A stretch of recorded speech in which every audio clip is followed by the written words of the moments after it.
በስመ አብ ወወልድ ወመንፈስ ቅዱስ አሃዱ አምላክ አሚን። እንደምን አደራችሁ? እንደምን ሰነበታችሁ? ምሕረቱ ብዙ የሚሆን በቸርነቱ ይህንን ጊዜ የሰጠን እግዚአብሔር ስሙ የተመሰገነ ይሁን። በእግዚአብሔር ቸርነት ተከታታይ የትምህርታችን ርዕስ በመናዘዝ መፈወስ የሚል ነው። እግዚአብሔርን አጋዥ ብሩክ መንፈሱን ገላጭ አድርገን የስድስተኛውን ቀን ትምህርት እንጀምራለን። የሐዋርያት ሥራ ምዕራፍ 26 ከቁጥር 9 ጀምሮ ያለውን በጸሎት መንፈስ ሆነን እናነባለን። እኔም ራሴ የናዝሬቱን የኢየሱስን ስም የሚቃወም እጅግ ነገር አደርግ ዘንድ እንዲገባኝ ይመስለኝ ነበር። ይህንንም ደግሞ በኢየሩሳሌም አደረግኩት። ከካህናት አለቆችም ሥልጣን ተቀብዬ እኔ ከቅዱሳን ብዙዎችን በወህኒ አሳሰርኳቸው፣ ሲገድሏቸውም አብሬ ተቸው። በምኵራብም ሁሉ ብዙ ጊዜ እየቀጣሁ ይሰድቡት ዘንድ ግድ አልኋቸው። ያለ ልክ ስቆጣቸውም እስከ ውጭ ሀገር ከተማዎች ድረስ እንኳ አሳድድ ነበር። ሁሉን የያዝ ሁሉን የምትገዛ የጌታችን የመድኃኒታችን የኢየሱስ ክርስቶስ አባት እግዚአብሔር ሆይ እናመሰግንሃለን። በቸርነትህ በምሕረትህ ታላቅነት ያወቅከን የመራህን በስማችን የጠራህን ያነጋገርከን ፍላጎታችንን የሞላህልን የልባችንን ሐሳብ ያነበብክልን በዘመናት ሁሉ ምኞትህን ባንፈጽምም ለምኞታችን ለፍላጎታችን አደግድገህ እንደ ፈቃድህ የከወንክልን እግዚአብሔር በእውነት እናመሰግንሃለን። ለሙታን ሕይወትን የምትሰጥ በጨለማ ላሉትም ብርሃንን የምታውጅ ቀኑ ላስፈራቸው የመሰማሪያው ድፍረት ሌሊቱ ላስፈራቸው የዕረፍታቸው ምስጢር አንተ ነህና አንተ ከፀሐይ ትደምቃለህ፣ ድፍረት ትሆናለህ። አንተ ከትራስ ትመቻለህ፣ ዕረፍትን ትሰጣለህ። አቤቱ ብሩክ አምላክ ሆይ ልባዊ ምስጋና እናቀርብልሃለን። ስለ ቸርነትህ ስለ ምሕረትህ ታላቅነት በነገሥታት ጉባኤ ስምህ የሚጠራ የነገሥታትን ሸንጎ ሁሉ በምክርህ በሐሳብህ ድል የምትነሳ ምክሮች ሁሉ በምክርህ የሚሸነፉልህ ዳኝነት ውሳኔ ሁሉ በዳኝነትህ በውሳኔ የሚቀለበስልህ የሁሉ የበላይ የሌለብህ የበላይ እግዚአብሔር በእውነት እናመሰግንሃለን። ስለ ቸርነትህ ስለ ምሕረትህ ታላቅነት በጎነትህን ያንተን ቅድስና ጽድቅ ለእኛ ስለ ቈጠርክልን እማንታመነውን በታማኝነትህ ስላኖርከን በጎነት የሌለንን በጎነታችን ሆነህ ስላኖርከን ጌታ ሆይ ተመስገን። እንደ ቸርነትህ እኔን ባሪያህንና እነዚህን ባሪያዎችህን ችን ሀገር የሚመሩትንና የሚያስተዳድሩትን የሚወጣና የሚገባውን ሕዝብ ሁሉ አቤቱ ይቅር እንድትለን በጽኑ እንለምንሃለን። ከጥንት እስከ ዛሬ ድረስ በጎነትህን ለፍጥረትህ ያላቋረጥክ እግዚአብሔር አንተ የፍጥረት ጌታ የሁሉ ሰብሳቢ የሁሉ መገናኛ ነህ። በእውነት እናመሰግንሃለን። እንደ ቸርነትህ እንደ ምሕረት ታላቅነት በሃይማኖት ያሉ በእውነት እንዲኖሩ ከአሚነ ሥላሴ የራቁ አንተን ወደ ማመን ወደ ጥምቀት ጸጋ እንዲመለሱ አቤቱ እንለምንሃለን።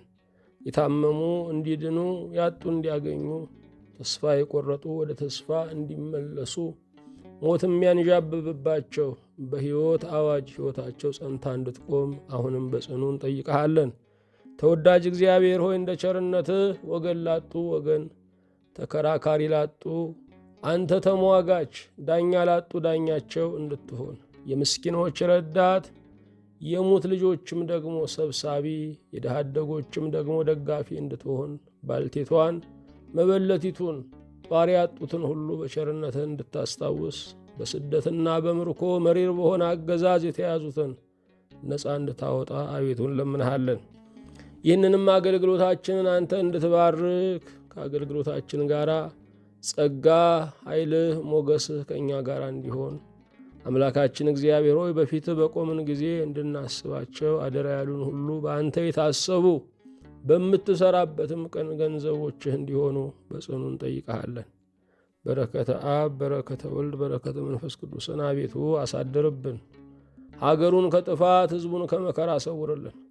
ከሰሜን እስከ ደቡብ ከምስራቅ እስከ ምዕራብ በጦርነት በበሽታ ጌታ ሆይ በእጦት የሚሰቃየውን ወገናችንን ሁሉ በቸርነትህ በይቅርባይነትህ እንድታስበው ወጋገኑ እንዲመጣ ንጋቱም እንዲሆን ቀትሩም እንዲፈካ ለሕዝባችንም ጌታ ሆይ የምሥራችና ደስታ እንዲበዛ እንጠይቀሃለን።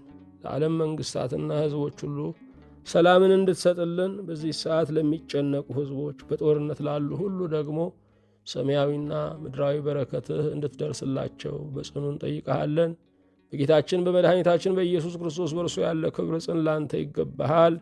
ከእርሱ ጋራ ከመንፈስ ቅዱስም ጋራ ትክክልም ይሆን ዛሬም ዘወትርም ለዘላለሙ አሚን።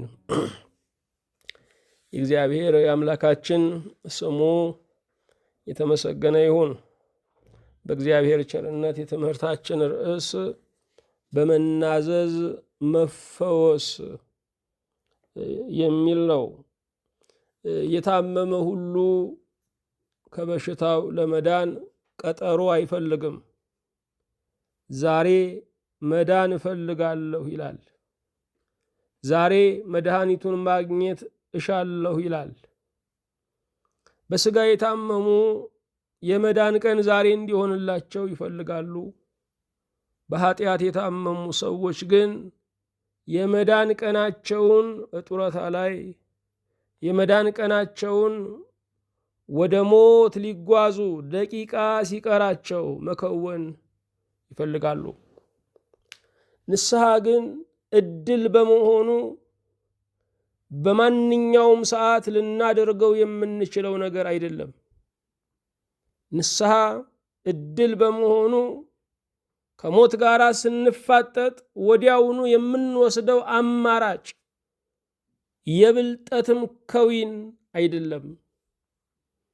ንስሐ የምንገባው እግዚአብሔር በሚሰጠን የንስሐ መንፈስ ነው። ይሄ የንስሐ መንፈስ ከንስሐ ጥሪ ጋር አብሮ የሚመጣ ነው። ዕለቱን ለጥሪው ስንታዘዝ ያ የንስሐ መንፈስ ለንስሐ የበቃን ያደርገናል። ያ የንስሐ መንፈስ ወደ ሰማይ ጓዳ እንድንገሰግስ ያደርገናል። ከዘገየን ትእዛዙ ይቀራል፣ ጸጋው ይመለሳል። በዚህ ምክንያት ልባችን እየደነደነ እየጸና እንደ ፈርዖን ለመስጠም ለቅጣት ያመቻቸናል። ንስሐ ዕድል ነው። ዛሬ ልናደርገው የሚገባ ነው። ምክንያቱም ያለን አስተማማኝ ቀን ዛሬ ብቻ ሳይሆን አሁን ነው። ንስሐ የሚያስገኘው ብዙ በረከት አለ። የንስሐ ትምህርቶች እጅግ መስፋፋት አለባቸው።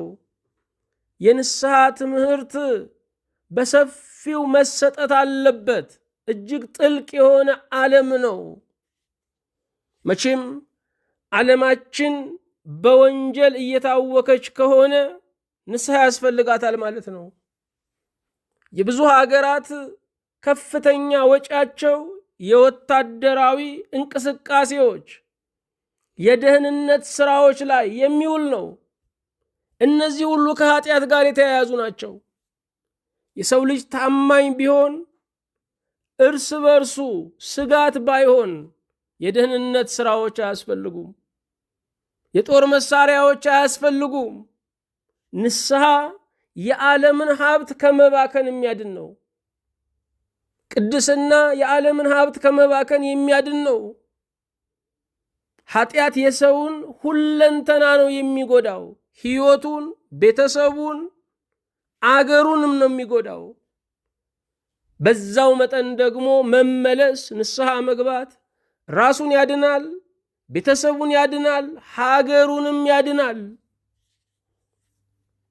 ስለዚህም የሁለንተናዊ ፈውሳችን ምስጢሩ ያለው ንስሐ ላይ ነው። ንስሐ በየቀኑ መሰበክ አለበት። ንስሐን ስንሰብክ ከእግዚአብሔር መሐሪነት ጋር መሆን ይገባዋል። አሊያ የፍርድ ድምፅ ነው የሚሆነው፣ የሽብር ድምፅ ነው የሚሆነው፣ የማስፈራሪያ ድምፅ ነው የሚሆነው፣ የማስደንበሪያ ድምፅ ነው የሚሆነው። እግዚአብሔር እኛ ይቅርታ ስንጠይቀው መሐሪነትን የሚለማመድ አይደለም። እግዚአብሔር ለዘላለም መሐሪ ነው፣ ምህረቱ ለዘላለም ነው ተብሎ የተጻፈለት አምላክ ነው። ስለዚህም ንስሐ መግባት እግዚአብሔርን ማባባት፣ እግዚአብሔርን ይቅርታ ማለማመድ ሳይሆን ንስሐ መግባት ከእግዚአብሔር ምህረት ጋር መዋሃድ ነው። የእግዚአብሔር ምህረት ተጠቃሚ መሆን ነው። ንስሐ የሚያስገኝልን ብዙ በረከቶች አሉ። ተነግረው የሚያበቁ፣ ተቆጥረው የሚፈጸሙ፣ ተራምደው የሚደረስባቸው አይደሉም። ንስሐ የሚያስገኝልን የመጀመሪያው ጸጋ ምህረት ነው። ምህረት ምንድን ነው?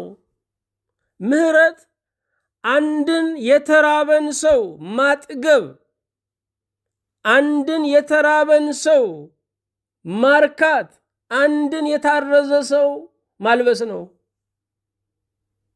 ሞት ያደባበትን ቀጥሎ በረሃብ ሊሞት ያለውን ሰው የሚገድለውን ረሃብ ገድሎ የሚሞተውን ሰው መታደግ እሱ ምህረት ይባላል። ንስሐ ምህረት ያስገኛል። የሚገለንን ኃጢአት ገሎ የምንሞተውን ኃጢአተኞች እኛን ያድነናል። ምህረት ገዳይን መግደል ነው። ምህረት ሊያጠፋን የመጣውን ማጥፋት ነው።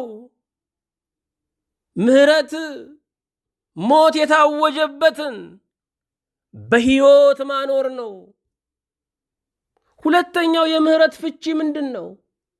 ከእስር መልቀቅ ነው።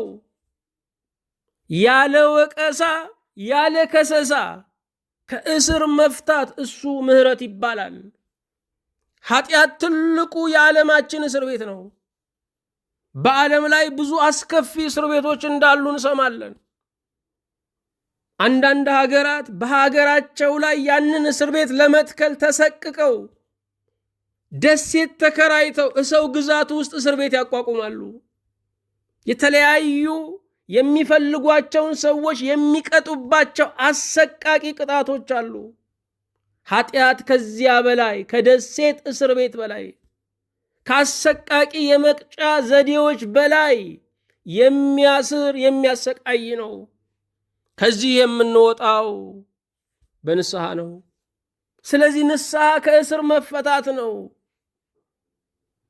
አንድ እስረኛ ፍላጎቱ አይፈታውም፣ የሚፈታው ስልጣን ነው። እንደዚሁም ሰው ራሱን ይቅር በማለት ይቅርታ አያገኝም። ንስሐ በመግባት በመናዘዝ ምህረት ያገኛል። ስለዚህ በንስሐ ምህረትን እናገኛለን። ምህረተ ሥላሴ ከእኛ ጋር ይሆናል። የሥላሴ ምህረት ነፃ ያወጣናል። ከተለያዩ ጦርነቶች በኋላ ማገገሚያዎች፣ ወታደሮችም ታጣቂዎችም በጦርነት ውስጥ ያለፉ ህዝቦችም መውሰድ አለባቸው። አሊያ ድህረ ጦርነት የሚከሰት አሰቃቂ የሆነ የስነ ልቡና ስቃይ አለ። ከዚህ ስቃይ ውስጥ ሰዎች ለማምለጥ ያቅታቸውና ከፍተኛ አደጋ ውስጥ ይገባሉ። እንዲህ አይነት አደጋዎችን አሁን በቅርብ ጊዜያት እንኳ ጦርነት በተካሄዱ ሀገሮች ላይ እያየን ያለ ነው። ድህረ ጦርነት የሚከሰት አሰቃቂ ነገር አለ። ንስሐ ለዚህ ሁሉ መድኃኒት ነው። ንስሐ ለዚህ ሁሉ መዝጊያ ነው። ሰው ስነ ልቡናውን ለማከም ከገባበት ሰቆቃ ለመውጣት ካስጨናቂ ካባራሪ ክፉ ሰይጣን ለመዳን ንስሐ ያስፈልገዋል። ስለዚህ የሰው ልጆች የስጋቸው፣ የስነ ልቦናቸው፣ የመንፈሳቸው መታከሚያ ምንድነው ካልን ንስሐ ነው። በኃጢአተኝነት የሚሰቃዩ ሰዎች አሉ። ባስከፊ ወንጀል ውስጥ ያለፉ ሰዎች በደላቸው ሌትና ቀን ሰይፍ ይዞ ያስፈራራቸዋል። እነኚህ ሰዎች በተለያየ ሱስ ውስጥ ለመደበቅ ይሞክራሉ። ጊዜያዊ መጠለያ እንጂ ቋሚ ቤት አይደለም። ቋሚ ቤቱ የዘላለም ታዛው ምንድነው ካልን ንስሐ ነው። እግዚአብሔር ይቅር ካለን ህሊና ምን አገባው? እግዚአብሔር ይቅር ካለን ዓለም ከሳሽ ምን አገባት? እግዚአብሔር ይቅር ካለን ተከሳሹ ከሳሽ ሰይጣን ምን አገባው? ንስሐ ምህረትን ያስገኛል። ይልቁንም ከድህረ ጦርነት በኋላ ለሚከሰቱ አሰቃቂ ህመሞች ንስሐ መድኃኒት ነው። ሁለተኛ ንስሐ ይቅርታን ያስገኛል። በንስሐ ውስጥ ይቅርታን ተቀባይ ብቻ አይደለንም፣ ይቅርታ ሰጪዎችም ነን። እግዚአብሔር በምድር ተብሎ የሚጠራ ሰው፣ ክርስቶስ በምድር ተብሎ የሚጠራ ሰው የይቅርታ ሰው ነው። እግዚአብሔር ይቅርታ የሚያደርግልን ሳይወቅሰን ነው። እግዚአብሔር ይቅርታ የሚያደርግልን ከዚህ በፊትም እኮ ይቅር ብዬ ነበረ አሁንም ደገምከው ብሎ ይቅር ያለውን በማስታወስ በመከለስ አይደለም። እግዚአብሔር ይቅርታ የባህሪ ገንዘቡ ነው። ይቅር በማለት የሚደሰት አምላክ ነው። ፍጥረቱን ሁሉ ሳይቀር በስጦታ መደሰትን አለማምዷል። አንዲት እናት ጡቷ ሞልቶ ልጇ ካልጠባው ካልሰጠች ትጨነቃለች። ፍጥረት ካልሰጠ እንዲጨነቅ ሆኖ ተበጅቷል። ይቅርታን ካልሰጠን እንድንጨነቅ ሆነን ተሰርተናል። አንዲት ላም ጡቷ ካልታለበ ትጨነቃለች። ያ ጡት ለሷ አይረባትም፣ አይጠቅማትም። በነፃ በመስጠት ግን እፎይታ ታገኛለች። ፍጥረት እንኳ ካልሰጠ እንዲጨነቅ ሆኖ ተሰርቷል። ምክንያቱም በሰጪው እግዚአብሔር የተሰራ ፍጥረት በመስጠት ህልውናውን ይጠብቃል። ይቅርታ ስንሰጠው የሚያስደስተን የሚያሳርፈን ነው። ይቅርታ በማድረግ ራሳችንን ከወህኒ ቤቱ ውስጥ እናወጣዋለን። ይቅርታ የምናደርገው ሰዎቹ ስለሚገባቸው ስለማይገባቸው አይደለም፣ እኛ ማረፍ ስላለብን ነው። ይቅርታ ማድረግ ለተበደለው ማንነታችን የምንሰጠው ሽልማት ነው፣ የምንሰጠው ካሳ ነው። ይቅርታ ስናደርግ እነዚያ ሰዎችን በደላቸውን እንዳይገፉበት ደግሞም እንዲመለሱ እንረዳቸዋለን። ማንም ሰው ሮጦ የሚገባ ወደ ተከፈተ በራፍ ነው። ኃጢአታቸው የሚያሳድዳቸው ሰዎች ፊታችንና ልባችን ቤታችን ሲከፈትላቸው የመመለስ ዕድል ያገኛሉ። ስለዚህም በምድር ላይ ኃጢአት እንዲደርቅ በበደላቸው የጸኑ ሰዎች እንዲመለሱ የበደላቸውን ዕድሜ እንዲያሳጥሩ የምናደርገው ይቅርታ በመስጠት ነው። በንስሐ ይቅርታ እናገኛለን። ነፋሻ አየር ላይ መቆም የሚሰጠን ደስታ አለ። ቆዳችን ሳይቀር እንዲለመልም እንዲስቅ ነው የሚያደርገው። ነፍሳችን ትታደሳለች። ሁለመናችን በሕይወት ባህር ውስጥ የተጠመቀ ይመስለናል። ከነፋሻ አየር በላይ ይቅርታ ማግኘት፣ ይቅርታ መስጠት እርሱ ያስደስታል። ስለዚህ በንስሐ ይቅርታ ይገኛል። ሶስተኛ በንስሐ ጸጋ ይገኛል። እግዚአብሔር ጸጋው ብዙ የሆነ መንፈስ ቅዱስ የጸጋው ግምጃ ቤት ተብሎ የሚጠራ ነው። እግዚአብሔር ጸጋውን ለሰው ልጆች በየጊዜው መጨመር ይፈልጋል። የእግዚአብሔር ጸጋው የማይቆጠር የማይነገር ነው። ይህን ጸጋ እንዲበዛልን ንስሐ መግባት ያስፈልጋል። ንስሐ ስንገባ ጸጋ እየበዛልን ነው የሚመጣው። ነቢዩ ዳዊት ከእግዚአብሔር ጋር የተቆራኘ ሕይወት ነበረው። ያልበደለ ሰው አይደለም፣ ነገር ግን ወድቆ ያልቀረ ሰው ነው። ሰይጣን ዓላማው ሰዎችን መጣል እንዳይመስላችሁ፣ በወደቁበት እንዲቀሩ ማድረግ ነው። ዳዊት ወድቆ በመነሳት የሰይጣንን ሐሳብ ያሳፈረ እግዚአብሔር እንደ ልቤ ብሎ የጠራው ነው። ንስሐ ስንገባ እግዚአብሔር እንደ ልቤ ይለናል። ተነሳሂው ዳዊት፣ ንስሐ የሚገባው ንጉሥ ዳዊት ለዛሬ ነገሥታት መምህር ነው። የዛሬ ነገሥታቶች በድለው ይቅርታ ጠይቁን ባዮች ናቸው። የዛሬ ነገሥታቶች አጥፍተው ይቅርታ ጠይቁን ባዮች ናቸው። እነሱ ገርፈው እነሱ ይቅርታ ይጠየቃሉ። እነሱ በድለው እነሱ ይቅርታ ይጠየቃሉ። ዳዊት ግን የንስሐ መንፈስ ነበረው። ንጉሥ ሆኖ ሳለ ንስሐ የሚገባ ይቅርታ የሚጠይቅ ነበር። ይሄ ዳዊት ጸጋ የበዛለት ሰው ነው። ዳዊት ነቢይ ነው። ዳዊት ሀብተ ንግስና ያለው ነው። ዳዊት ሀብተ ፈውስ ያለው ነው። ሳኦል በጭንቀት ሲሰቃይ በበገና በዝማሬ ፈውስን ያመጣ ነበረ። ዳዊት ሀብተ ትንቢት የነበረው ነው። ሀብተ ዝማሬ የነበረው ነው። ሀብተ ስብከት የነበረው ነው። ንስሐ ጸጋን ያበዛል። ንስሐ ስንገባ ጸጋ እየበዛልን ነው የሚመጣው። የአገልግሎት ደጃፍ እየተከፈተልን ነው የሚመጣው። ንስሐ የገባው ጳውሎስን አስታውሱ። በመግቢያችን ላይ ያነበብነው የጳውሎስ ኑዛዜ ነው።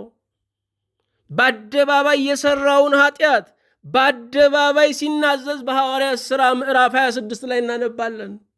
ይሄ ጳውሎስ ጸጋ በዛለት።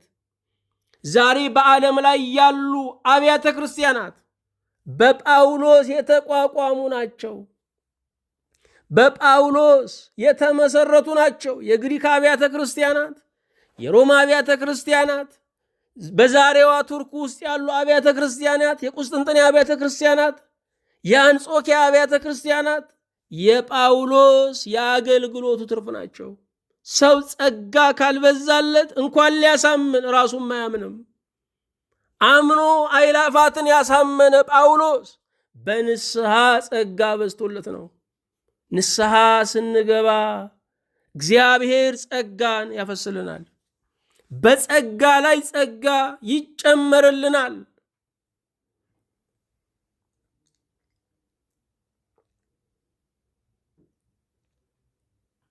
እግዚአብሔር አምላክ ሰዎችን ወደ ንስሐ የሚስበው ጸጋን በማቋረጥ ሳይሆን ጸጋን በማብዛት ነው።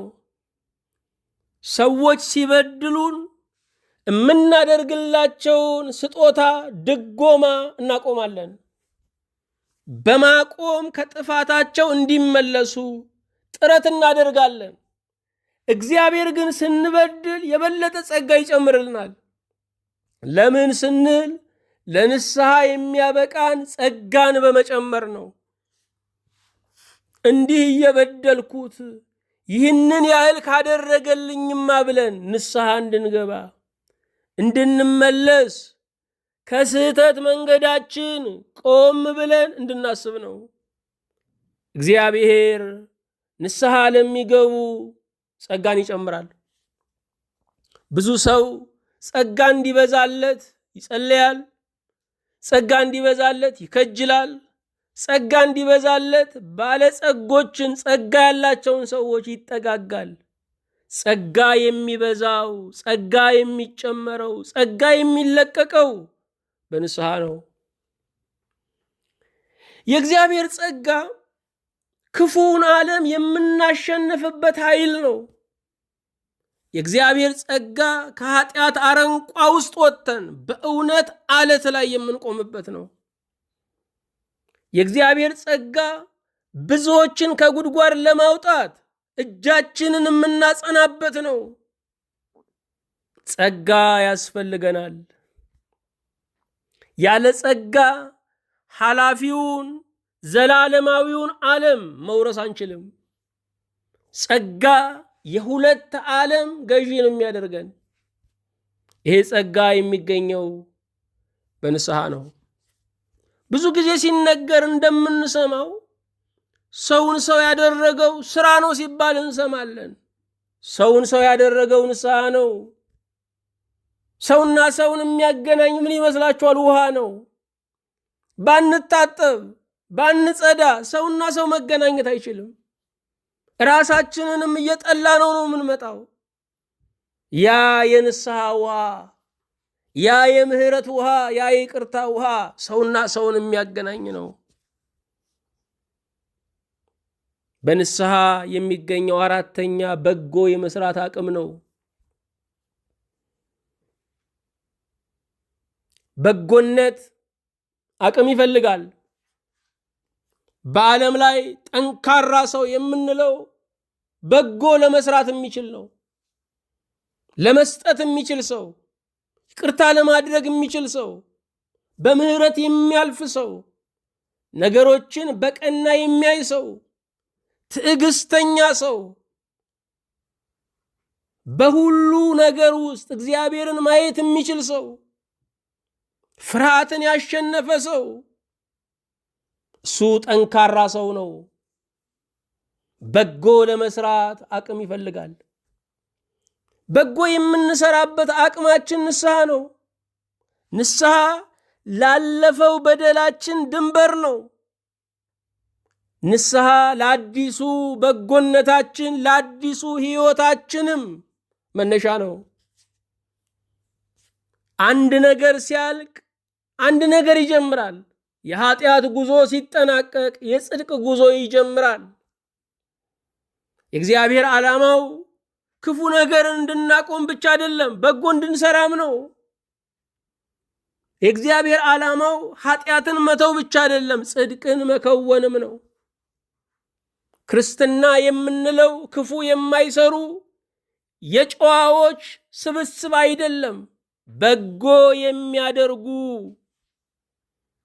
ወገኖቼ።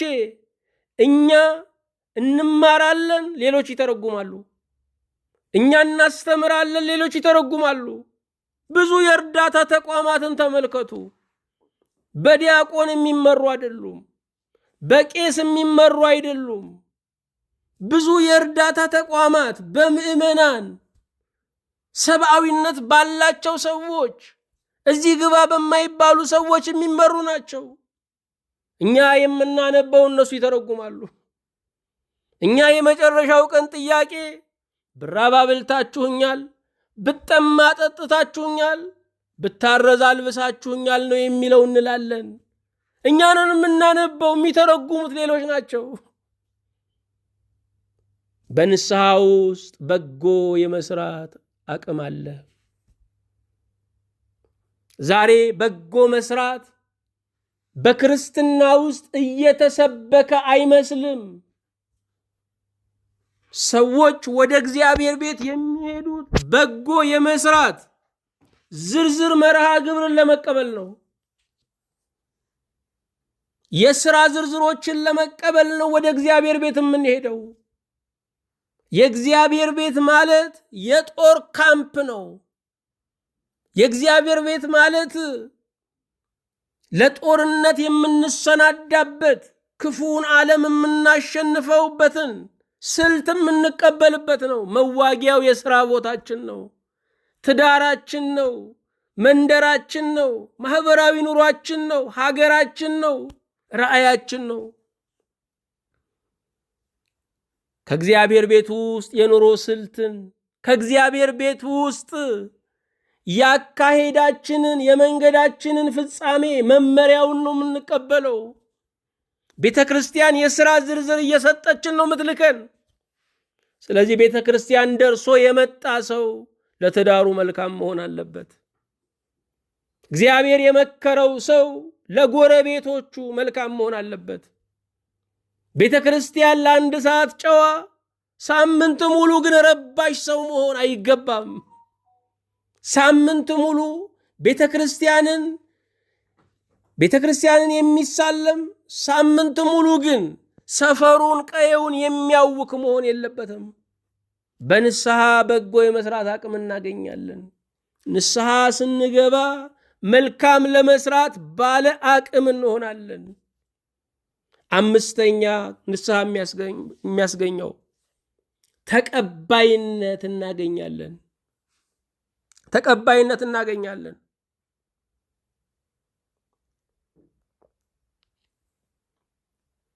በተለያዩ ሀገራት ድንበሮች ላይ ብዙ ስደተኞች ተቀባይነት አላገኙም።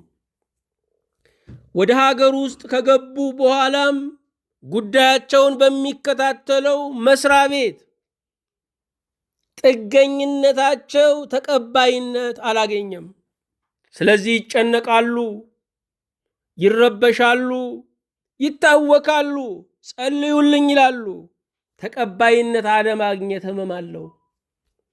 በህሊናቸው ተቀባይነት ያላገኙ ሰዎች አሉ። በሰዎች ዘንድ ተቀባይነት ያላገኙ ሰዎች አሉ። በታሪክ ዘንድ ተቀባይነት ያላገኙ ሰዎች አሉ። ንስሐ ስንገባ ተቀባይነት እናገኛለን። ንስሐ ስንገባ የመጀመሪያው የምናተርፈው ሰዎችን አይደለም፣ ህሊናችንን ነው። ህሊናችን ገንዘብ ይሆንልናል። ሰው ከራሱ ጋር የሚጣላው በጽድቅ አይደለም፣ በኃጢአት ነው። ማንም ሰው ጽድቅ ሰርቼ እንቅልፍ አጣው፣ ክፉ ሰርቼ ተኛው ቢል ሐሰት ነው። እውነተኛው ትራስ፣ እውነተኛው እንቅልፍ የሚገኘው በበጎነት ነው። ተቀባይነት የምናገኘው በንስሐ ነው። በህሊና ፊት ተቀባይነት እናገኛለን። ንስሐ ስንገባ ለራሳችን ያለን ዋጋ ይጨምራል። በሰዎች ዘንድ ተቀባይነት እናገኛለን። ሰዎች በበደላችን አዝነው ሊሆን ይችላል፣ በመመለሳችን ደግሞ ይደሰታሉ። በአንድ በደለኛ መመለስ ሰማይም ይደሰታል፣ ምድርም ትደሰታለች። ይሄ ማለት ምን ማለት ነው? መላው የሰው ዓለም፣ መላው የመላእክት ዓለም መመለሳችንን እየናፈቀ ነው። ይሄ ሁሉ ወዳጅ እየጠበቀን ለምን እንዘገያለን? ቅዱሳን መላእክት ወዳጆቻችን ናቸው። የእግዚአብሔር ባሮች በመሆናቸው፣ የእግዚአብሔር ልጆች በመሆናቸው እሱን የሚያስደስተው ያስደስታቸዋል። እግዚአብሔር ንስሐን የሚወድ አምላክ ነው። ሰውን የሚወድ ንስሐን የሚወድ አምላክ ነው። ቅዱሳን መላእክትም እግዚአብሔር ሲደሰት ደስ ይላቸዋል። በእኛ መመለስ በሰማይ አዲስ ቅኔ ለእግዚአብሔር ይቀርባል። አዲስ ምስጋና፣ አዲስ ዜማ በሰማይ ይሰማል። ለመላእክት የምስጋና ርዕስ ለመሆን መመለስ መልካም ነው። ለሰዎች ደስታ ለመሆን መመለስ መልካም ነው። በዚህ ዓለም ላይ መመለሳችንን የሚፈልጉ ብዙዎች አሉ። የእግዚአብሔር አገልጋዮች፣ የእግዚአብሔር ካህናት እንድንመለስ ይናፍቃሉ። የንስሐ አዋጅ ነጋሪዎች እንድንመለስ ይፈልጋሉ። ቤተሰቦቻችን፣ ዘመዶቻችን፣ የትዳር አጋሮቻችን ከክፉ ሥራ እንድንመለስ ይፈልጋሉ። ንስሐ ስንገባ ለእነሱም ደስታንን። በደላችን እኛም ብቻ አይደለም፣ በዙሪያችን ያሉትን ሁሉ ያስራቸዋል። ነፃ የምንወጣው ከምስራች ቀን ከዕለተ ብርሃን ላይ የምንቆመው በንስሐ ነው። ተቀባይነት እናገኛለን። ንስሐ ስንገባ ሰዎች ያከብሩናል። ከበደላችን በፊት ወደ ነበረው ክብር እንመለሳለን። በእግዚአብሔር ዘንድ ደግሞ ከበደላችን በፊት ከነበረው ክብር በላይ ክብር ይጨመርልናል። ምክንያቱም በንስሐ ጸጋ ይበዛል። በንስሐ ጸጋ ይበዛል። ይሄ ብቻ አይደለም፣ በታሪክ ፊት ተቀባይነት እናገኛለን። ታሪካችን ያማረ፣ ታሪካችን የተዋበ ይሆናል። አጨራረሳችን መልካም ሆኗልና ታሪካችን ያማረ ይሆናል። ዛሬ በስጋ ጨርሰው በነፍስ የሚወቀሱ ሰዎች አሉ። ከሞቱ ዘመናት አልፈዋል። የሰሩት ግፍ ግን ሲነገር ይኖራል። ትውልዳቸውን ያሸማቅቃል። በታሪክ ፊት ነፃ የምንወጣው በንስሐ ነው። ባንበድል ጥሩ ነው። ባናሳዝን ጥሩ ነው። ይህንን ማድረግ የሚቻለው ግን ጥቂት ነው። መመለስ ግን ይቻላል። አለመበደል አልቻልን ይሆናል፣ መመለስ ግን እንችላለን። ስለዚህ የምንችለውን ማድረግ እሱ ክብር ነው። የሚችለውን የሰጠ ንፉግ አይባልም እንደሚባል፣ የሚችለውን ያደረገ ሰው እሱ ጻድቅ ነው። በእግዚአብሔር ዘንድ ተቀባይነት እናገኛለን። ኃጢአት ከእግዚአብሔር ፊት ስደተኛ ያደርገናል። ኃጢአት እግዚአብሔርን እንድንሸሸው ያደርገናል። ኃጢአት የእግዚአብሔርን መልክ ለውጦ ያሳየናል። ምክንያቱም ኃጢአት እይታን ስለሚያበላሽ፣ ኃጢአት ብርሃንን ስለሚጎዳ ለእግዚአብሔር ያለን መልክም ለእግዚአብሔር ያለን ስዕልም ይለወጣል። እግዚአብሔርን እንደ ጨካኝ እንስለዋለን። ይቅር አይለኝም ወደሚል ስሜት ውስጥ እንገባለን። ንስሐ ስንገባ በእግዚአብሔር ዘንድ ተቀባይነት እናገኛለን። እንደገና የመንግስቱ ባለሟሎች፣ እንደገና የቤቱ ሰራተኞች እንሆናለን። እግዚአብሔር ባልበደለው ጻድቅ የሚደሰተውን ያህል በተመለሰው ኃጥእ ይደሰታል። እግዚአብሔር በሰራነው በጎ ነገር የሚደሰተውን ያህል በተጸጸትንበት በደልም ይደሰታል። ንስሐ አለመግባት ሰላምን አለመፈለግ ነው። በዚህ ዓለም ላይ ብዙ አይነት ሰላሞች አሉ። የህሊና ሰላም፣ የአካባቢ ሰላም የምንለው ውስጣዊና ውጫዊ ሰላም አለ። ውስጣዊ ሰላምን የምናገኘው በንስሐ ነው። ቀየው ከተማው ሁሉ ሰላም ሆኖ ውስጣቸው ሰላም ያልሆኑ የብዙ አገር ዜጎች መኖር አልቻሉም። ዛሬ የሰው ልጅ በብርቱ እየተዋጋው ያለው ካንሰር አይደለም። በብርቱ እያሰጋው ያለው ኒኩለር አይደለም፣ ተስፋ መቁረጥ ነው። የአውሮፓ ትልቁ በሽታው ይሄ ነው። የአሜሪካ የካናዳ ትልቅ በሽታ ይሄ ነው። ገና መኖር ያልጀመሩ ወጣቶች ተስፋ እየቆረጡ ነው ያሉት። ከተማው ግን ሰላም ነው፣ ሕግ የሚከበርበት የሕግ የበላይነት ያለበት ተብሎ የሚነገርለት ነው። ውስጥ ግን ሰላም አይደለም። የምንኖረው ውስጣችን ሰላም ሲሆን ነው። ልባችን ሰላም ከሆነ ዙሪያው ታውኮ መኖር እንችላለን። ውስጣችን ከታወከ ዙሪያው ሰላም ቢሆንም የመኖር አቅም አይኖረንም። ስለዚህ የውስጥ ሰላምን የምናገኘው በንስሐ ነው። ለምን? ኃጢአት ከእግዚአብሔር ጋር ቀጥተኛ ጦርነት መግጠም ነው። ሰላም የምናወርደው በንስሐ ነው። ከሁሉ በላይ ያልበደለንን እግዚአብሔር እንደ መበደል ያለ ክፉነት የለም። የሰምርኔስ ቤተ ክርስቲያን ሊቀ ጳጳስ የነበረው አረጋዊው የቅዱስ ዮሐንስ ወንጌላዊ ደቀ መዝሙር የነበረው ፖሊካርፕ በሰማዕትነት አደባባይ ላይ ክርስቶስን ካድ ተባለ። ለንጉሱ ለገዢ የሰጠው መልስ 86 ዓመት ሳገለግለው ያልበደለኝን ጌታዬን እንዴት ልካደው አለ። ይህንን መስክሮ ሰማዕት ሆነ። በዓለም ላይ ጌቶች ሁሉ ይበድላሉ፣ በድለውም ትክክል ናቸው ይባላሉ፣ በድለውም ይቅርታ ይጠየቃሉ። እግዚአብሔር ግን የሰማይ የምድር ጌታ ሆኖ ሳለ ኑና እንዋቀስ ያለ ነው። ከእግዚአብሔር እኮ ነቀፋ የሚገኝ ሆኖ አይደለም፣ ትሑት አምላክ ነው። ኑና እንዋቀስ፣ የበደልኳችሁ ካለ ንገሩኝ። በዓለም ላይ ያለው ግን ምንድን ነው? ከጌታ ምሕረት ከሎሌ ጥፋት አይታጣም ነው ተረቱ። ሁልጊዜ ሎሌ አጥፊ፣ ጌታ ደግሞ ንጹሕ ተደርጎ ነው የሚሳለው። እግዚአብሔር በደል የሌለበት ንጹሕ ባህሪ የሆነ አምላክ ኑና እንዋቀስ አለ።